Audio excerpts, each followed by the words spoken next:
우도를 찾는 이유가 이 아름다운 자연을 보기 위해서잖아요. 맞아요. 네. 특히나 이맘때 여름철이면 정말 많은 관광객들이 몰려들죠. 네. 두 분은 또 우도 주민이시니까 좀 변화를 크게 체감하실 것 같아요. 보통은 예전에는 계절만 이제 관광객들이 많이 들어오다가 어느 순간 이제 우도가 많이 유명해진 것 같아요. 제주도 하면 이제 우도, 그게 공식이 된 것처럼. 근데 이제 코로나 때문에 올해는 거의 한 5월까지는 조금 주춤했었어요. 그래서 아마 우도에서 이제 생업에 종사하시는 분들이 많이 힘들었을 거예요. 근데 지금 6월, 7월, 8월 되면서 그래도 이제 우도가 유명한가 봐요. 이게 들어오는 게 많이 보이더라고요, 이제는. 제가 처음 우도를 갔던 게 99년도였거든요. 대학교 1학년 네. 때였는데 그때만 하더라도 좀 한적했어요. 사람들이 네, 뭐 그렇게 많지도 않았고. 좋았죠. 예. 네. 근데 언제 갑자기 이렇게 우도가 관광지로 바뀐 건가요? 네. 2014년경부터 네. 수직 상승했죠. 네. 갑자기 이제 붐이 일었어요. 네. 갑자기 붐이라면 뭐 특별한 계기가 있었나요? 뭐 저희 방송도 많이 탔고요. 방송도 그 당시에. 타고. 그리고 또 그때 SNS가 굉장히 활성화됐는데 우도 자체 내 그 샵에서 약간 그 마케팅도 잘했어요. 막 수직 상승했죠. 예. 그 관광지가 되기 전과 후가 많이 바뀐 거잖아요. 그게 또 주민들의 삶에 어떤 영향을 미쳤을 것 같아요. 관광지가 되기 전에는 예전에는 이제 반농 반업. 그러니까 반은 바다에서 수입을 얻고 반은 이제 밭에서 그게 이제 거의 오랫동안 이어져 왔었어요.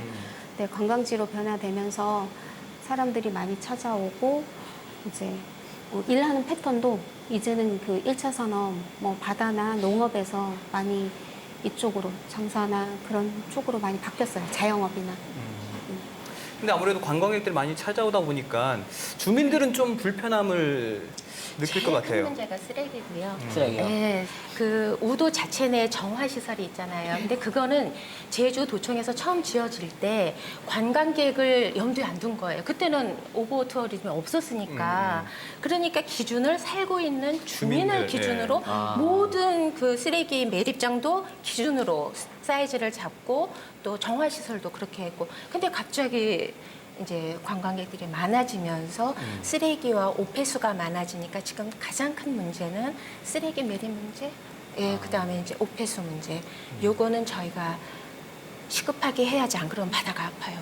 사실 뭐 관광객이 몰려오는 시간대에 뭐 해안도로 위주로 거의 일방 통행으로 돌기 시작하니까 그런 오토바이나 그런 것 때문에 교통의 불편함을 소소하게 지역 주민들은 다 있어요.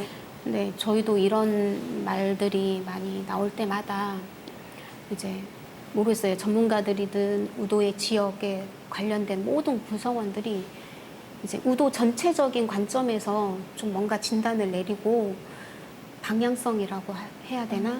그거를 좀 잡아가야 될 시점이라고 봐요. 근데 그 예전에 차량 총량제 같은 제도를 통해서 조금 관광객들의 유입을 막고자도 했었고 어쨌든 보면 주민들도 자구 노력은 했던 거잖아요. 네네.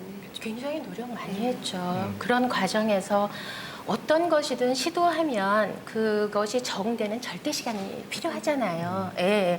뭐 이거는 어떤 이념도 마찬가지고 우도도 마찬가지입니다. 오버 투어리즘이 지금 시작된 게 불과 10년도 안 되잖아요. 그러면 주민 자체 내에서 이것을 스스로가 극복하고 새로운 방안을 모색하는 절대 시간은 필요해요. 그 과정에서 뭐 잘못된 결과가 있을 수도 있고 여러 가지 그런 게 있을 수가 있지만 그거를 잘 극복해 나가는 그런 과정이라고 저는 생각하고요. 좀 걱정이 되는 건 사실이에요. 이 섬이라는 것과 관광지라는 것이 서로 양립할 수는 없는 건지. 사실은 섬이 수용할 수 있는 적정 인원들이 있어요.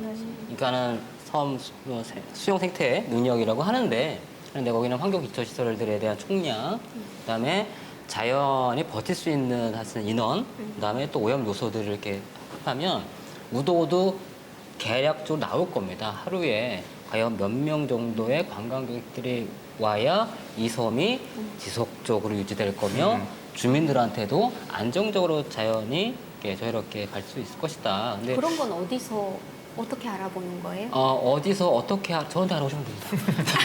무서운 전문가시니까. 저한테 알아오시면 되고요.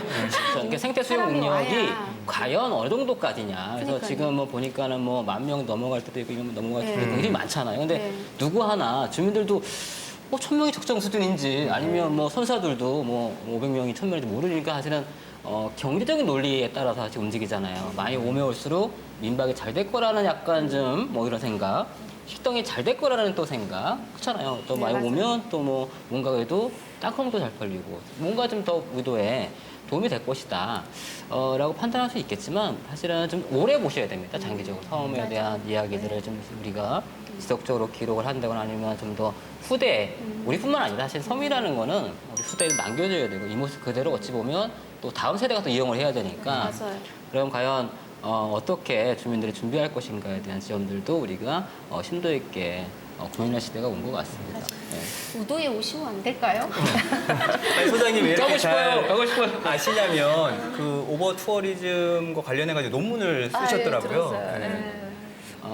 다만 이제 서해안에 똑같이 좀 더 관광객들의 몸살을 앓거나 아니면 조금 좀 개발 계획 때문에 몸살을 앓았던 섬들이 좀 몇 군데 있습니다.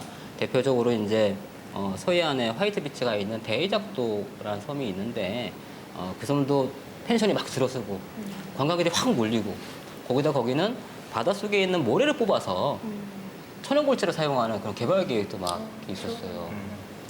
그러다 보니까 맨 처음에 주민분들이 사실 반대하지 않았어요. 왜? 현금이 들어오니까. 개발되니까 뭐 다리가 놓인다더라, 돈이 되니까. 현금이 들어온다더라, 또 이제 펜션이 들어온다더라. 그래서 맨 처음에 사실상 주민들도 막 이렇게 반대하고 그러지는 않습니다. 근데 한 10년이 지나고 15년이 지나니까 땅값이 확 오르기 시작해요. 근데 뭐 좋았지만 오르면 오를수록 주민분들이 좀 이렇게 재산세라든지 금전적으로 도움이 되는 것보다는 마이너스가 되는 상태가 되고 결과적으로. 또 하나는 바닷속에 생물종들이 굉장히 사라지는 급격하게 사라졌어요. 그러니까 또 뭐 낚싯개도 사라지고 아니면은 그 바닷속에 사는 어업이 좀 거의 쉽지가 않아서 마을 분들이 심각하게 생각을 했습니다. 그래서 결론은 여기를 국내 최초의 해양 생태계 보전 지역으로 지정을 하자라고 마을 분들이 먼저 가서 서명도 받고 합심해서 우리가 여기를 절대 보전 지역으로 지정할 테니 지원제 해주십시오라고 해서 거기에 생태 체험관을 지원받아서 짓기도 하고요.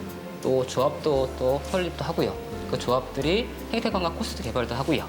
또 관광객들 유치도 하고 좀 더 다양한 프로그램들을 진행하면서 물론 개발로 인해서 얻는 수익보다는 작은지 모르지만 지금 점점점 그 자식들이 돌아오고 있습니다.